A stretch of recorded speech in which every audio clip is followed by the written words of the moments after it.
Video में हम लोग दीवानों की क्या हस्ती नामक कविता का क्वेश्चन आंसर्स करेंगे। तो सबसे फर्स्ट क्वेश्चन यहाँ पे है, कविता में किसकी हस्ती की बात कही गई है? तो कविता में दीवानों की हस्ती की बात कही गई है।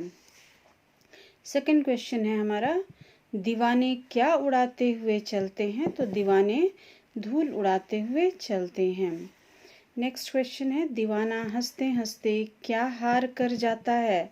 तो दीवाना हंसते हंसते प्राणों की बाजी हार कर जाता है। नेक्स्ट क्वेश्चन है, दीवाना किस बंधन को तोड़ने की बात कहता है? तो दीवाना सांसारिकता के बंधन को तोड़ने की बात कहता है। अब हम लोग आ जाएंगे शॉर्ट आंसर्स में हम लोग। तो फर्स्ट क्वेश्चन इसका है, कवि के अनुसार दीवाने जग को अपना क्या देते हैं? तो आंसर होगा, कवि के अनुसार दीवाने जग को अपना निस्वार्थ प्रेम देते हैं। नेक्स्ट क्वेश्चन है, कविता में एक भाव से क्या पीने की बात कही गई है? तो कविता में एक भाव से दुख और सुख के घूंट को पीने की बात कही गई है। नेक्स्ट हो गया, दीवाना दो बात कौन सी कहता और सुनता है? तो दीवाना जहाँ भी जाता है वो अपने निस्वार्थ प्रेम की बातों को कहता है, लोगों के बीच खुशियाँ बांटता है और दूसरों के दुख भरी बात को सुनकर उन्हें कम करने की या उस दुख को बांटने की कोशिश करता है। नेक्स्ट है, मान रहित से कवि का क्या तात्पर्य है? मान रहित, रहित का मतलब के बिना होता है, तो मान रहित यानी सम्मान के बिना। कवि का अर्थ हो गया मान रहित। कवि के अनुसार मान रहित का अर्थ हो गया सम्मान या इज्जत के बिना, यानी जहाँ पर सम्मान मिले या ना भी मिले तो कोई फर्क नहीं पड़ता है, कवि ने यहाँ पर कविता में बताया है। तो मान रहित का अर्थ हो गया मान के बिना या सम्मान के बिना।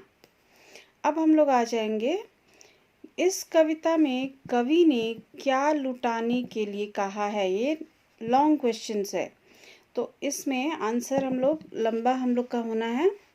तो कविता में कवि ने क्या लुटाने के लिए कहा है? तो कविता में कवि ने इस बात पर विशेष बल दिया है कि अपने तरफ से निस्वार्थ भाव से प्रेम को देना है, संसार में बांटना है और स्वच्छंद रूप से खुली मानसिकता के साथ अपने भाव, अपने जो भी अपने विचार हैं उन्हें बांटना है लोगों में। साथ ही साथ उनके दुख को समझ करके उन्हें कम करने की कोशिश करनी है, यानी यहाँ पर आपसी सहयोग देना है लोगों को और लोगों को सम्मान देना है। उन्हें चाहे वे भले ही स्वार्थी प्रवृत्ति के व्यक्ति हों, लेकिन उन्हें भी निस्वार्थ रूप से प्रेम देना, यानी अपने जीवन में स्वार्थ का त्याग करके लोगों के लिए कार्य करना है। तो पूरी कविता में कवि ने इस बात पर विशेष बल दिया है, तो इस बात को ध्यान में रख करके इसका आंसर करोगे। अब आ जाते हैं हम लोग नेक्स्ट क्वेश्चन में, यानी सेकंड ख है, कविता के अनुसार दीवानों की क्या विशेषताएं हैं? तो सबसे पहली विशेषता कवि ने पहले ही लाइन में कहा है कि दीवाना जो होता है मस्त मौला और हंसमुख स्वभाव का व्यक्ति होता है, उसका कोई निश्चित ठिकाना नहीं होता है। साथ ही साथ वो निस्वार्थ भाव से प्रेम को बांटता है लोगों के बीच, उनके दुखों को कम करने की कोशिश करता है और खुशियाँ बांटता है उन्हें, अपने मान सम्मान की परवाह नहीं करता और हंसते हंसते अंत समय में हंसते हंसते इस दुनिया से चला जाता है। यानी वो अपने तरफ से अपने जो लक्ष्य, जीवन का जो लक्ष्य है आगे बढ़ना, उस कार्य को पूरा करता है और उसे इस बात का अपने पराये में वो भेद नहीं करता। साथ ही साथ उसे इस बात की भी चिंता नहीं होती कि लोग उसे इज्जत देते हैं या नहीं देते। वो अपने काम को पूरा करता है और अंत में वो जब इस दुनिया से जाता है तो हंसते हंसते इस दुनिया से विदाई लेता है। नेक्स्ट क्वेश्चन है, भिखमंगों की दुनिया से कवि का क्या अभिप्राय है। यहाँ भिखमंगा शब्द जो है, ऐसे तो हम लोग भीख मांगने वालों के लिए करते हैं कि जो भीख मांगते हैं, यानी बहुत गरीब जो होते हैं। तो लेकिन कविता में भिखमंगा शब्द जो है उन लोगों के लिए है जो हमेशा अपने स्वार्थी प्रवृत्ति के कारण किसी को कुछ नहीं देते हैं और साथ ही साथ उनके विचार जो होते हैं वो बहुत ही सिर्फ अपने तक सीमित जो रखते हैं, संकीर्ण जो मानसिकता वाले होते हैं, उन्हें यहाँ पर भिखमंगा कहा गया है। यानी भिखमंगा जो शब्द है वो ऐसे लोगों का प्रतीक यहाँ पर कवि ने बनाया है, बताया है, जो सिर्फ अपने तक सीमित हैं।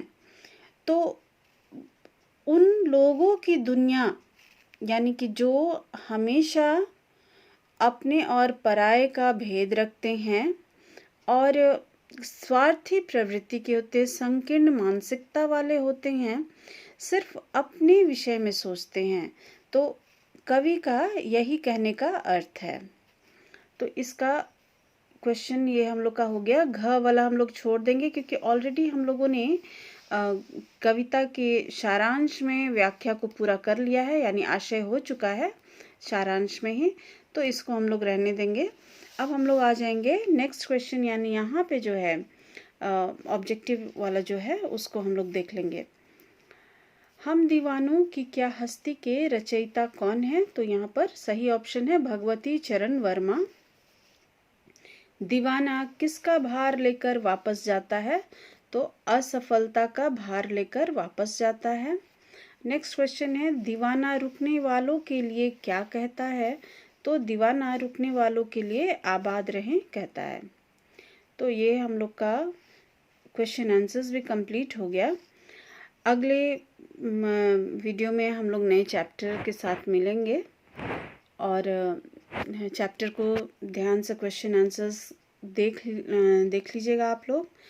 सारांश पहले कॉपी में लिखना है और उसके बाद क्वेश्चन आंसर्स को करना है।